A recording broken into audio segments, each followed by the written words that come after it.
to the track, the wall, makes the leap, and makes the catch! Amazing catch by Junior! He got it! A perfect game! 13 strikeouts! And Bonds hits one high! It's in deep! It is out of here! 7:56! What a special moment for Barry Bonds. Swinging a long drive, deep to right, going, goodbye. He has done it. He has changed the game of the night with one swing of his bat. Hello and welcome to another episode of the Champions Adjust. Welcome to No. This is my host, Jaxon, Aaron Moshman-Stone, and we are excited to be here. We're going to start that over because I fucked it all up. All right, 1, 2. There's an outtake. Yeah, I'm going to post that for sure tomorrow. Okay. Hello and welcome to another episode of the Champions Adjust podcast with your hosts, me, Bodzin. Yes, and I am with my co-host, Jaxon, Aaron Moshman-Stone, the myth, the man, the legend of the Shalom League softball. Just an absolute jackster. Amazing. Well done. And then another hello from Lola right here. You might be able to see her because she's very hello. You want to be on camera? Okay. All right, should we try a third time? No, I mean, what's wrong with me introducing my daughter? No, anyways, yeah, welcome to the pod. Happy to be back. This is our third edition of our special postseason episodes of the Champions Adjust podcast. We're in season 2. This is the second season we've been doing this podcast and the postseason episodes. And today we're specifically going to go over the championship series on both the American League and the National League leading to the World Series. We've talked about all 4 teams at this point pretty extensively, so you may be able to guess what our predictions might be. But we finally got some predictions right. The American League side, baby. Well, I got the entire American League side right, and you almost did. Even though it was a sweep, you were very close to getting that right. I mean, I got the Yankees right. Yeah, but I'm talking about the Mariners. So anybody doesn't know, you obviously know that it's the Phillies, Padres. Phillies beat the Padres last night 2-0. We are T-minus 21 minutes and 37 seconds away from Game 2 as we film. And then tonight is Yankees-Astros game. And last week I predicted Yankees-Astros on the AL side, Braves-Dodgers on the NL side.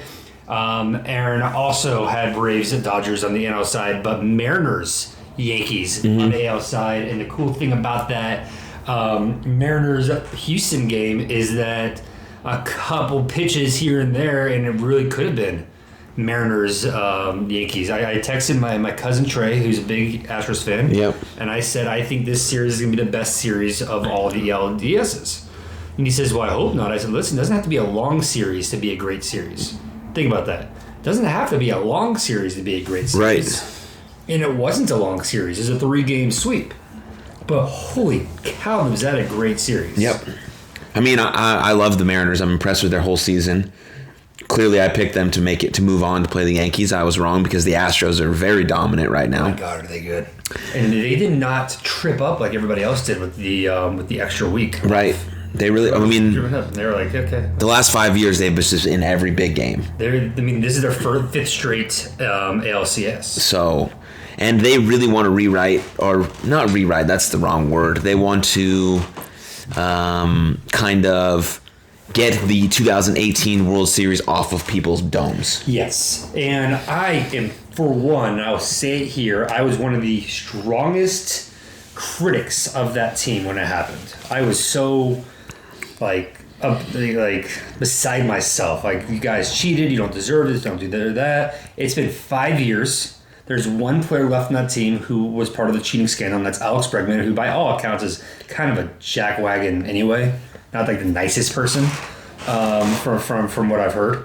Fun fact about me and Alex Bregman. Oh, you know him, okay. Is that my senior year of college, me and Alex Bregman were on the all-Jewish, all-American Division I baseball college team. And y'all played together? No, there was no games. It was just like a list that came out, like the best Jewish baseball players in Division I. Sure. And I was on it, and so was he. Was he a bad fictional teammate? No, he was a great fictional teammate. Exceptional. Yeah, I've heard a lot of things. I'm not sure how old he is. Yeah. He might have been I don't know how old he was in relation to me, anyway, but fun fact. That is a cool fact. You and Harrison Bader, you and Alex Bregman. I think that, he's the only known cheater. Like Altuve. Nobody talks about Altuve. He's like 5 foot on stilts. And yet he's one of the best playoff hitters to ever exist. Mm-hmm. And it's been proven that he wasn't part of that cheating scandal. Like everybody said it. Okay, he didn't cheat. People still love to hate him. I am so tired of hearing about the 2017 season now because it was 5 years ago. Right. Get over it. It happened. It's not happening anymore. Oh, the cheat stros. Cool. Dodgers fans and Yankees fans are calling them cheaters. Yeah, you can call them whatever you want, but you can't really say anything. That is one of the coolest things I've ever seen right there. Yeah, we'll talk about it in a second. But you can't say anything really negative about how they grow and nurture their players to make them stars on the MLB roster. Right. There's no cheating there. There's just fundamental growth and nurturing their players to create the team they have over and over and over and over and over again. Think about the players they've lost over the years, specifically George Springer and Carlos Correa. Mm-hmm. Your starting center fielder and your starting shortstop, who are now with the Blue Jays and the Twins, respectively, and yet they are better than ever. Right. With a rookie shortstop. And they went and got Kyle Tucker, who they did not give up in the Greinke trade, and they kept him around. And it's just Yordan Alvarez, who is quite possibly the worst trade I've ever seen, is Yordan Alvarez was traded from the Dodgers for a pitcher who's no longer with the Dodgers, and Alvarez is arguably the third best hitter in baseball right now. Right. Like, he is so good. And nobody talks about it because nobody likes to talk about the Astros, and it's almost a shame that nobody wants to talk about the Astros because of how fundamentally great they are. Right. Like you just mentioned, in the game's history, few teams have been as dominant as they have been in the last 5 years. Right. But nobody likes to talk about the Astros because of 2017. So we missed the fact that 2017. Did I say 2018? I'm not sure what you said. Anyways, 2017. But so we missed the fact that Altuve is one of the best postseason hitters we've ever seen. We missed the fact that Bregman's great defensively, he's great offensively. We missed the fact that Verlander's having a resurgence year and is going to be the American League Rookie of the Year, even though I came out very publicly on our podcast and said that was a terrible signing. Yeah. Missed the fact that Jeremy Pena is a rookie and just hit a home run on the top of the 18th inning in that third game, and he's hit like 267 on the season in his rookie year, and it's just a really fundamentally great team that nobody likes to talk about. And they're playing with a lot of fire because if they win the World Series this year, no one will be talking about 17 anymore. And that is why I'm rooting for them. And that's what's on their mind. I want Altuve to win a hindered World Series. And of course, your boy Dusty Baker, I want him to finally get his ring. Yeah, I mean, Barry Bonds really ruined it for him. No, I like Dusty Baker. When Dusty Baker was the manager for the San Francisco Giants back in the day when Barry Bonds was playing, my dad and we went to a lot of baseball games. That's cool. And we sat in the left field bleachers right behind Barry, and it was really cool. I mean, those are the moments that make you fall in love with the game, right? Yeah. With someone that you love and care about teaching you the game, watching a guy in his prime, and then Barry Bonds gets to the playoffs with the Giants in 2001, and I think they faced 2002, a year after his 73 home run season. They played the Angels, and my dad will make the argument that Dusty Baker lost that for the San Francisco Giants. It's an easy argument to make. It's an easy argument to make. A right argument. But it is his argument, and I think it's funny because now when he sees the Astros go into the championship series, he's like, oh, Dusty's going to blow it. The same thing that we're seeing with the Dodgers right now, right? That, everybody's like, oh, Dave Roberts, 111 wins, the best team in baseball since 1939. Mm-hmm. And they lose in the divisional series against the Padres. Yep. And everybody's like, oh, it's Dave Roberts' fault. And that's, I think, a very easy blame game, but not necessarily a fair assessment. Right. I mean, it's all of that stuff is hard, right? Because you like people, fans, analysts, anyone really, podcasters, right? We choose to put the blame on one thing rather than looking at the totality of the situation, right? Right. Of course, the manager makes a lot of in-game decisions late in the game, based on statistics, metrics, probabilities, things of that nature. But the players still have to go out there and execute the game plan. And that's the big thing. And so if they don't, people just say, oh, it's the manager's fault. He could have kept him in one more batter. He could have kept him in one more inning. He should have thrown this side of the play. He missed that spot. Yada, yada, yada, yada, yada. Trey Turner and Freddie Freeman strike out at the top of the ninth inning. Mm-hmm. Like, could not have scripted it better for the Dodgers. That's not Dave Roberts' fault that they struck out. Right. Against Josh Bader, who's just been incredible this postseason. Mm-hmm. He didn't have the bat and swing at 3 sliders in a row like Freddie Freeman did. Right. To end the season.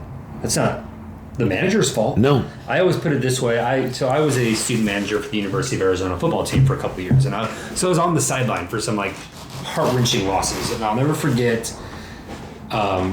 We were up against our rivals Arizona State, and Alex Dejas, who was our kicker, missed an extra point. Now that lost us the game.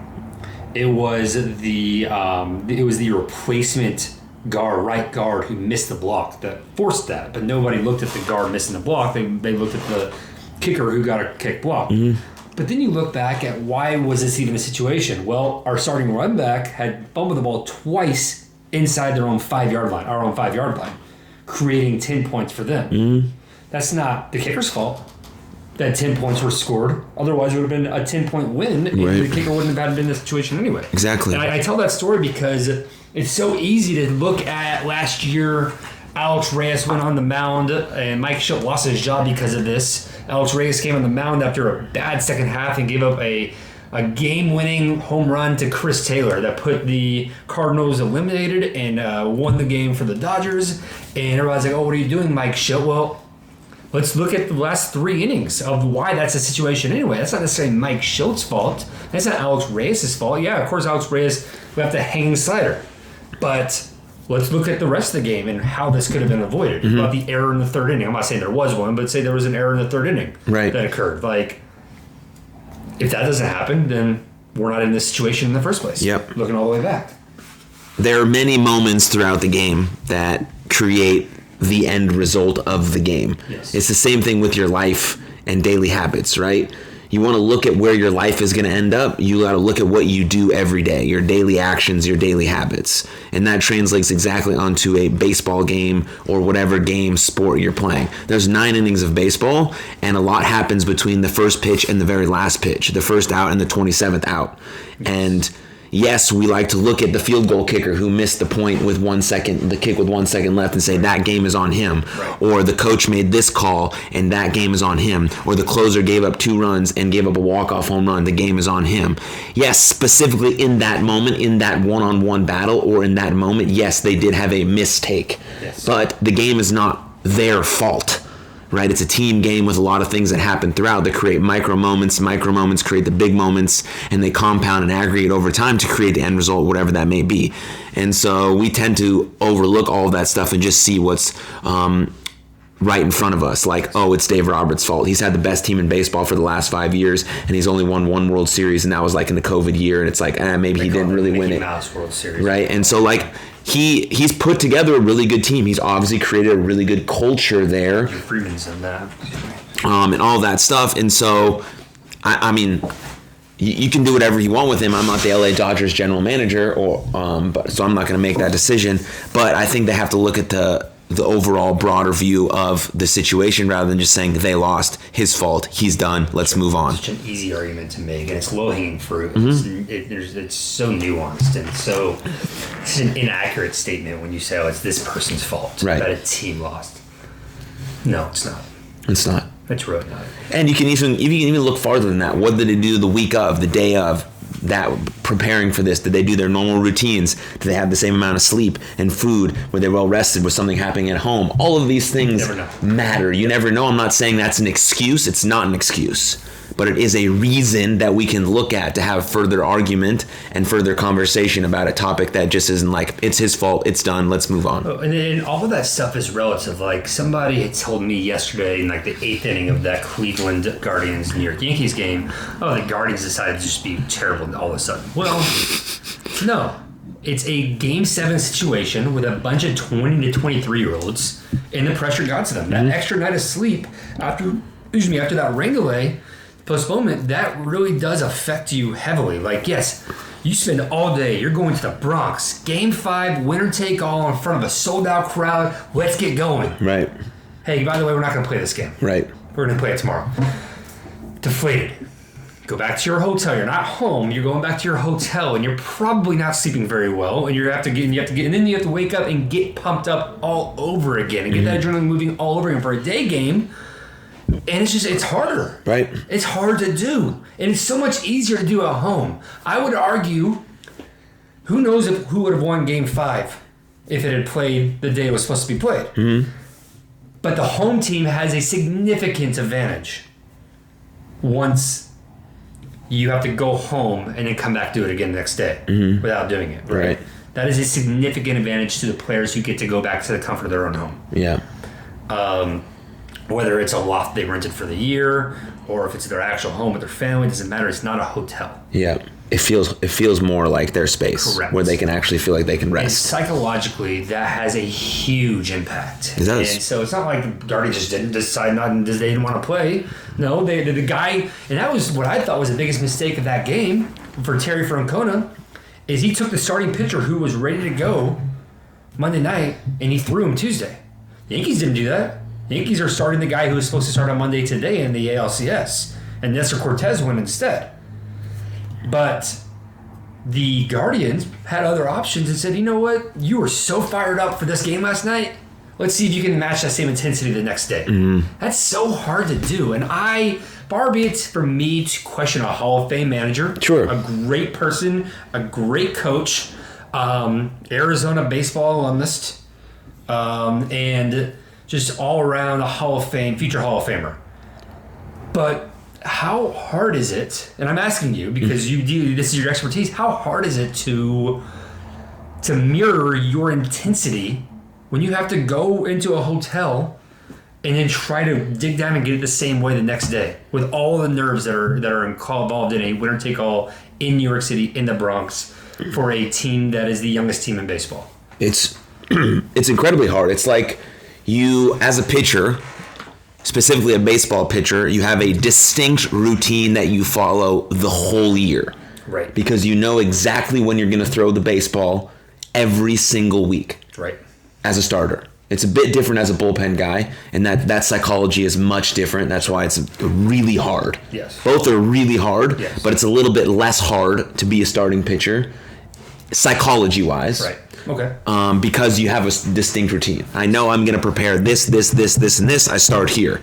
And so to do all of that, knowing that you're scheduled to pitch this day, and then having to redo it again the next day is just not good, psychologically speaking, because you can have kind of two frames of approach, right? When you're thinking about a big game, you can say, this game is the biggest game of the year, and I'm going to treat it as such. I'm going to prepare the same, but in my mind, I'm thinking this is the biggest game of the year, so I'm going to get a little extra fired up.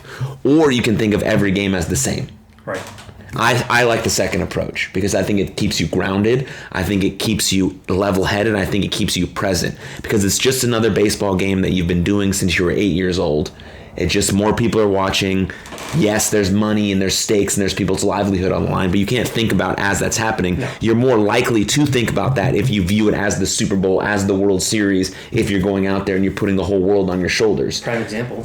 And so if you think about that and you do that for the start on Monday and then it doesn't happen and then you have to go to sleep, wake up the next day and try and do that all again, that takes so much more. Day. Yes. You got a 7 o'clock game and even 3 o'clock game. Yes, even more. So that takes up so much mental capacity, 4 hours left. So much mental energy, and now you're thinking like holy shit, right? Yes. And so that might be a coaching error. It might not be. Who are we to say, right? Yeah. We're just discussing that topic, but psychologically speaking, from a mindset point, It's very, very hard. And I don't know how that pitcher responds to adversity, right? We don't know how he responds. We don't know. We don't know what kind of mental skills he's been taught. So young. And so all of that is challenging. And so that was the beauty, and we talked about this last week of the Guardians, is they're so young and dumb. And they don't really grasp the gravity of the situation. But it's hard to ignore when you're forced to go to bed and think about it. All night. All night and then all the next morning. It's hard to do. And you're a 26-year-old rookie, which a lot of those guys are. There's 6 rookies on that team. It's hard to ignore that. Like, it was a big advantage that they had to play a bunch of games in a row. Right. That's advantage for Guardians. Because you just keep rolling. Push it back a day. Yeah. And now you have the Giancarlo Stantons and the Harrison Baders and the Aaron Judges and the Cortez and those guys who were just like, who've been there before. F it, it's just another game. Mm-hmm. And then these other kids are going, oh shit, didn't even think about this. Here we go. And it's so hard to do. And again, far be it from me to question a Hall of Fame manager, but I would have probably started somebody else. Yeah, you would imagine you emotionally drained. Right, you want to start someone who's on their normal schedule. Right. Who can pick up right where they left off. They're at full tank. Right, this is where their normal routine would be. And so when you're in your normal routine, you can have that sense of groundedness and you don't think about the gravity of the situation as much because this is what you've been doing for 162 games, And so you know that this is just what I do on this day. I pitch. Yes. And it's a baseball game, it's the same. Yep. But now I'm waiting another day and it's not just a baseball game. It's like my whole season, my life, all my friends' lives are on the line. Terry Francona's job, whatever you're thinking about, all of these things that we worry about as normal people. Sure. Right? You and everyone listening has gone to bed thinking about something, right? Worrying about something. Yeah. Whether it be big or small, we worry. And what happens when we worry before we go to bed? We do not sleep. Correct. And then we try to tell ourselves, hey, dude, you have something big tomorrow. You need to go to sleep. You're not falling asleep at that point. God, no. No. And so it's... Think about that. Yeah. Like, so I did that last night. I fell asleep. I woke up.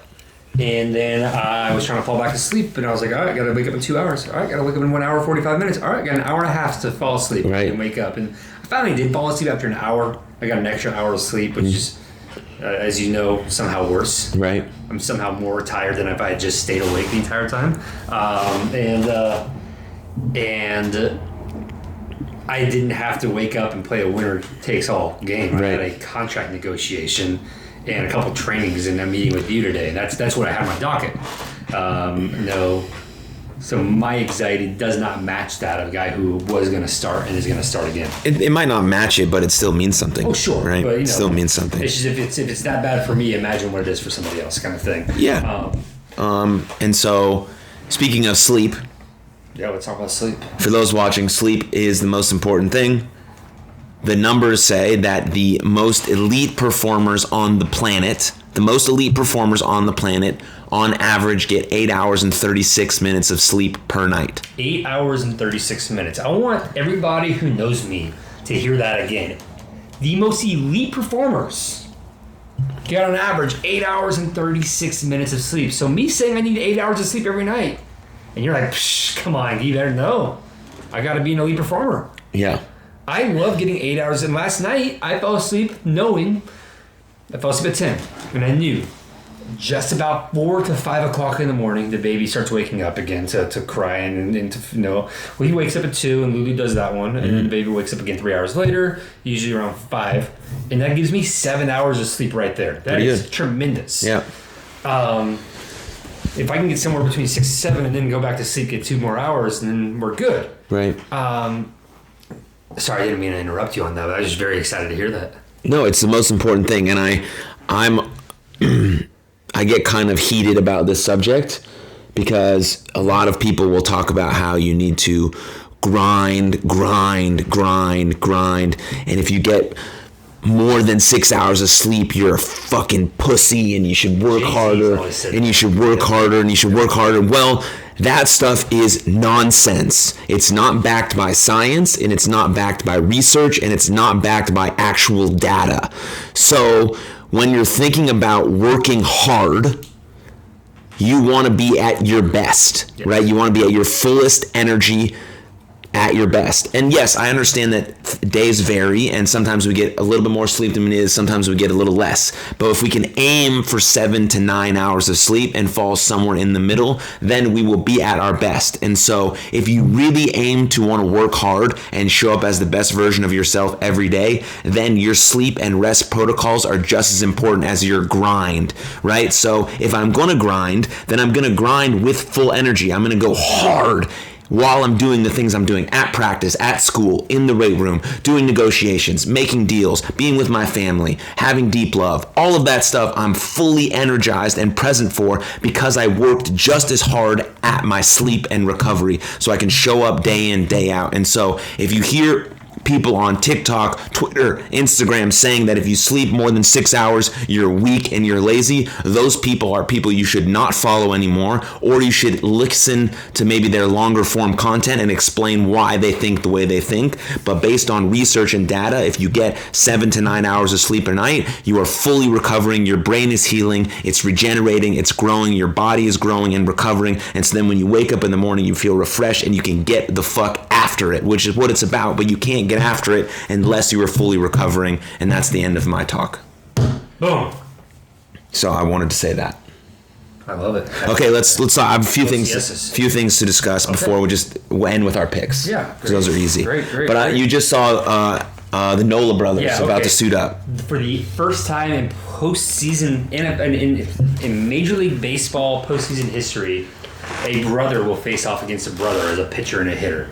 And what we saw, and I was like, oh my God, it's one of the coolest pictures I've ever seen, is Aaron Nola was warming up to pitch right next to his brother, Austin Nola, who's the starting catcher. So Aaron Nola is the starting pitcher today for the Phillies. Austin Nola is the starting catcher today for the Padres. So today, so today, as the Phillies and the Padres pitchers are warming up, Austin Nola is warming up Blake Snell right next to JT Realmuto, warming up Aaron Nola, and the Nola brothers were right next to each other, getting warmed up and warming up. Super cool. It was just a cool picture. Imagine you're getting ready for a postseason game. You're with the Phillies. You're on the Phillies. Haven't been in the postseason since 2011. You're with the Padres, who have been off and on. They did have postseason back in 2020, but there were no fans there. And all of a sudden, you're standing next to your brother, warming up for one of the biggest games of your life. It's a culmination of hard work and effort and love. So shout out to the Nola parents. Yes. For doing all of what we know is extremely hard to be a parent of a sports child. How much driving you have to do, how much money it takes, effort, time, energy, all of those things. So shout out to the parents that we know that take our boys to practice every single week in games all the time. That's awesome. But it's super cool to have that culminate. Not everyone's going to experience that. Both their sons being in the major leagues. It's very rare. That's why it's the first time in Major League history. But very, very, very cool. How can you not be romantic about baseball? How could you not be romantic about baseball? And then one more thing I want to discuss, which was also cool. Not cool, sorry, that's the wrong word, but interesting. Okay. Which is something we've also discussed on a previous episode when we went over the dynamics of a bat flip. I think that's in season 1. Oh boy. Let's talk about your boy. My boy. Your boy. I do love him. He's a fun baseball player. Your guy. All right. What's his name? Taylor? I don't know if I forgot his name. He's your guy. He's your guy. We talked about him last week. And now I'm having a brain fart. You don't remember your guy's name? I know it in my head, like over and over again. Huber just hit me up. Naylor. Josh Naylor. I didn't even look it up, guys. So what was it? It was game 4, right? Game 4. Garrett Cole's pitching. 3-1 baseball game. In a 3-1 baseball game, Josh Naylor hits a solo shot bomb. I just won. Not like an absurd home run or anything. Just like a regular. No, he hit a bomb. He hit it hard. He did a great job as Grisham dives for a play, probably unnecessarily, to get Snell out of the inning. 1, 2, 3. But he hit the home run, and then he looked at Garrett Cole, and he was like rocking a baby. Hey, I'm your daddy, you're my baby, I'm your daddy, mother effer, this and this and this and that. You're my son. Like, you're my son. And it's like, bro, you're still losing. And then they go on to lose the game. Right. So, okay, whatever. So then yesterday, yesterday we're back in the Bronx. So Gleyber Torres gets the final out, at second base, steps on second base, and does the whole rocking the baby. And then later on in the day, Yu Darvish throws a pitch to Kyle Schwarber. And it was the 5th hardest hit home run. I can't remember the stat. I think it was 488 feet, and the ball was 120 miles per hour off the bat. 119.7 miles per hour, or 0.6 miles per hour? 488 feet. Top 5 hardest hit baseballs in the last whatever. And, he was just like, okay, cool. And he just tried around the bases and touched home plate and said, okay. And then after the game, what did he say? Well, he did an interview with... I forgot the guy's name, Ken Rosenthal, in the dugout 4 minutes after he rounded the bases after hitting a ball almost 500 feet, which is ungodly. He just goes, yeah, I hit it pretty good. And then he walked away, and that was it. Yeah. And so there's a difference between a young Naylor who hit 20 home runs in the regular season. By the way, he's most known for hitting a grand slam earlier in the season and then headbutting Terry Francona. He headbutted a bunch of guys. So he's an intense guy. No, I like... He's cocky, but very intense. I understand playing with emotion. I think that's amazing, right? Baseball is a game that's full of emotions, but we want to be able to control our emotions. Paramount. That's paramount. That's what having mental skills is for. And you look at a guy like Kyle Schwarber, who's an all-star, been in the league a long time, led the National League in home runs with 46 home runs, and then you look at a rookie like Naylor, 20 home runs, who doesn't even hit a game-winning, game-leading, game-tying home run, just a home run in a baseball game that's happened a million times, and against Garrett Cole, who's dominating you, who also dominated you in game 1. He's about to tie the series up, and then you go on to lose the eventual series. There's a time and place for those things. There's a time and place for those things. That's not it. And when you're down and you don't even hit a game-tying, game-winning, go-ahead home run, you just hit a home run, you're not anyone's father. No. You're nobody's father. You're just a good baseball player who took a good swing against one of the best pitchers in the game. And then you get into the dugout, and that should motivate your squad. I'm not saying don't be excited. You can run around the bases fired up, but you're nobody's father. Yes. You didn't father anyone. Garrett Cole's not your son. He won. He beat you. And so... now, again, if that's the 9th inning and you hit a go-ahead, you hit a game-tying home run, you hit a game-winning home run, a walk-off, you're everybody's daddy. Yes. Great. 18th inning. Great. Whatever. But that is a part of the game, and I love the emotion. I love the intensity. I love the fire, and I love that baseball is fun. But there has to be the right time and place for all those things to happen. Lucy agrees. Because now we see 11-year-olds, 12-year-olds, 13-year-olds, 14-year-olds. All they want to do is pimp home runs in the first inning, in the second inning, in the third inning. Shigan on Twitter, and he always talks about that. You're teaching the youth baseball to do terrible things. That's not what we want to do. We want to teach our kids to run out the box hard, hustle out of the box, think 2 bags, right? Think hustle, think slide, think move, think how Pete Rose played the game, how Ricky Henderson played the game. Those guys are what we want to emulate. How Ramirez on the Indians plays the game, right? He hits a routine pop-up that might not fall, but he's on second, gets on the Guardians, sorry, excuse me.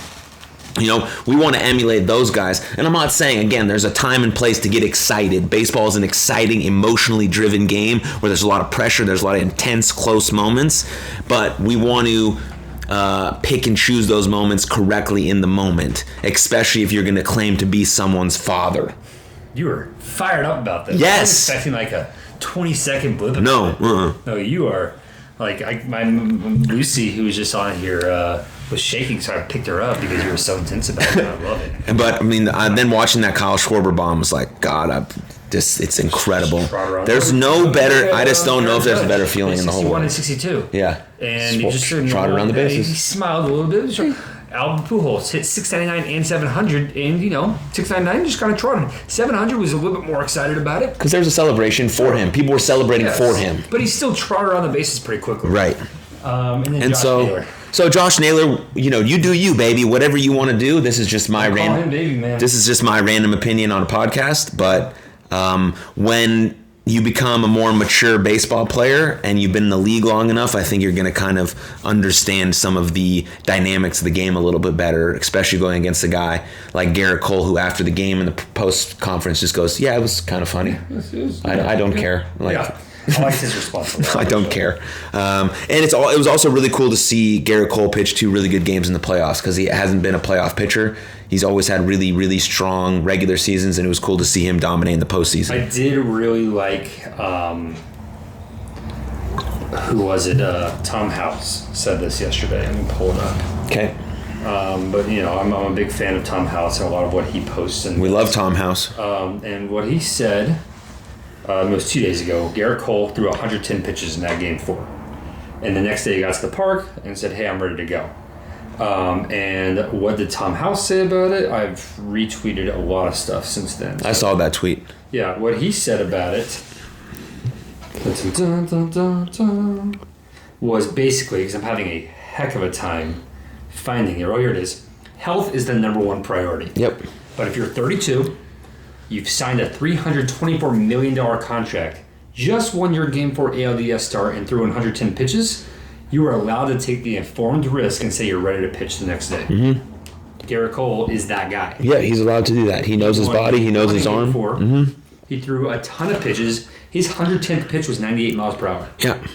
98 miles per hour, 110 pitches. Then he shows up to the park the next day. By the way, he played that 110 pitches, was in Cleveland. Then they go to New York. He wakes up and says, hey, I can throw again today if you want me to. He wants to win, man. Gamer, man. He wants to win. You got paid a lot of money to do it. He got paid a lot of money to do it, and he's also had some really poor performances. And so now last year against the Red Sox. He's feeling it. He's fired up. He's confident about his team, and he wants to give him the best chance to win. And if he's that guy in the right situation, he's willing to go out there and do it, no matter if he doesn't succeed or not. Right? You cannot be willing to hit the home run in the batter's box that you're not willing to also strike out in. Correct. Anyways, let's just make our picks and then we'll call it a day. Cool. Who do you got? Phillies, Padres. Who's going to the World Series? This is a freaking tough one. You got two teams who were underwhelming by their own standards. By their own standards, they were underwhelming. Mm-hmm.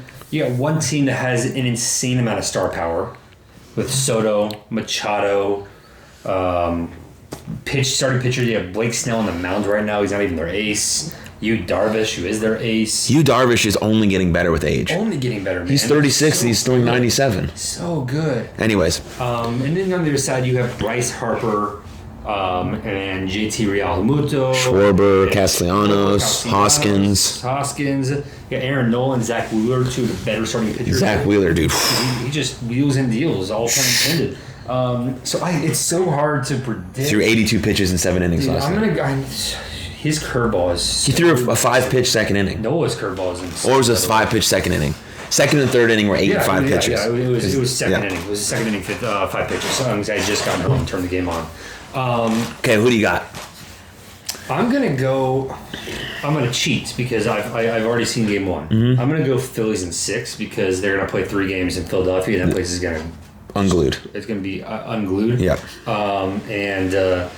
I think that the Padres will win the game we're watching right now and maybe steal one in Philly. Yep. But eventually the Padres, I think the Phillies... In 6? And you know what? I probably would have said Padres in 5 had I seen the Padres win last night. But I didn't, since now I'm changing it to Phillies in 6. Phillies in 6. It also comes down to, their bullpen has been immaculate. Yep. Which was their biggest weakness. Their biggest weakness was bullpen, and it's been absolutely immaculate. Stats don't matter in postseason. Stats really so random in the postseason. So every guy's a major leaguer. As Manny Machado just hits a double down the line. Maybe Omando Sousa. No, got him. Oh, got to run the tag. Look at that. Anyways, so if you throw, you got Phillies in 6. So I got Phillies in 6, and then I'm gonna go Astros in 5. Astros in 5. I'm gonna go Astros in 5. Okay. I think that the Yankees bullpen is in shambles. I think that the Aaron Hicks is not even on the LCS roster because he got hurt last night in his knee. They're talking about maybe putting Matt Carpenter, third baseman, in left field. Like they just don't know who they're going to put out there. Yeah. I guess we'll find out tonight. We will find out. But the Yankees have been reeling, and you have the certified Yankee killer Altuve finally starting to hit a little bit in that 18-inning game against the Mariners. Which, my God, speaking of the Mariners, I was so upset that they were going to get swept and those fans were only going to get one game in Seattle. And then they played 18 innings in that one game. And I was like, okay, well, they got two games. Got there. I mean, it sucks for the fans who were going to go to the next game. Yeah. The fans who went to that game got their money's worth. Got one of the best games in Major League history. They're going to win the division next year, so. 100%. What are So, your picks? okay, so you got Phillies in 6, Astros in 5. Yep. All right. I have Yankees going to the World Series. I've had that since the beginning. So I'm going to pick Yankees in 7. Okay. I'm going to go Yankees in 7 because I'd like to see 7 games with those two I'd teams. love to see 7 games. So, but the Yankees have been my pick since the beginning. Phillies, Padres. I'll tell a little story and then I'll tell my pick. Okay. So I lived in Philadelphia for almost 2 years. Right. Just about 2 years. When you and I reconnected, you were still living in Philly? I lived in Philadelphia for 2 years, and the second year that I was living there, I lived with this guy named Wheeler Yuta. And if you watch AEW, my buddy Wheeler Yuta is on national television wrestling every single Wednesday. Does he fight Chris Jericho? Yeah, he has before. Because I just saw a promo cut of Chris Jericho. Yeah, he's fought Chris Jericho before. That's so sick. Yeah, so we lived together in Y2K, baby. Y2J. Y2J in a really, really, really bad apartment because we were both struggling professional wrestlers at the time.